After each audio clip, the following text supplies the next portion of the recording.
तू माझी कुठलीच गोष्ट ऐकत नाहीस. लहानपणीपासून मी तुला एक छोटीशी गोष्ट सांगतोय की सकाळी लवकर उठ, ते पण तू माझं ऐकत नाहीस. बाबा, लहानपणापासून तुम्हीच मला शिकवलं की मोठी स्वप्न बघ, आणि मोठी स्वप्न बघायची असेल त्यासाठी मोठी झोप गरजेची आहे. स्वप्न फक्त बघायची नसतात, ती साकार करायची असतात. पण तुमची अपूर्ण राहिलेली स्वप्न अशी मुलावर लादायची नसतात. बापाला शिकू नकोस भाड खाओ. बाबा, आयुष्यभर मी सगळं तुमचंच ऐकलंय. तुम्ही मला म्हणले इंजिनिअरिंग कर, मी इंजिनिअरिंगच केली. पण तुम्ही कधी मला विचारलं की तुला काय हवंय? अरे तुला काय हवंय मला माहितीये, 500 रुपये पेट्रोलसाठी आणि 1000 रुपये हॉटेलात जाऊन त्या पोरीवर उडवण्यासाठी. अरे दुपारी 12 वाजता उठणाऱ्या पोराला मी हे विचारू की तुला काय हवंय म्हणून? त्यापर्यंत बापाच्या तब्येतीकडे कधी लक्ष दिलंस का? परवा माझा गुडघा दुखत होता, एकटा चालत मी दवाखान्यात गेलो. अहो बाबा, पण मी तुम्हाला सांगत होतो डॉक्टरांकडे जायची गरज नाहीये. तुम्ही घरात स्प्रे मारा, तुमचा गुडघा बरा होईल. बापाला शिकवू नकोस भाड खा.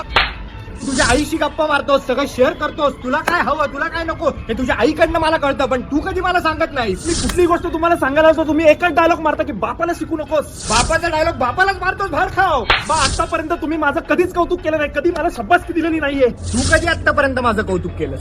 एका बापाला सुद्धा वाटतं की त्याच्या पोरांनी त्याचं कौतुक करावं म्हणून. बाबा, शाळेत जेव्हा पोरं मला माझ्या बापाच्या नावाने चिडवायची ना, तेव्हा मला त्रास व्हायचा. पण मला अभिमान पण होता की शाळेमध्ये मला माझ्या बापाच्या नावाने ओळखलं जातं. तसंच बाहेरची लोक जेव्हा मला येऊन म्हणतात ना की अहो तुम्ही पवनचे वडील ना, तेव्हा मला अभिमान वाटतो. पण हा अभिमान कोणाला दाखवायची गरज नाही मला. चल बसू. हा, चला बसूया. वातावरण पण मस्त झालं. अरे भाडखाव जेवायला नाही, बस. नाही, नाही.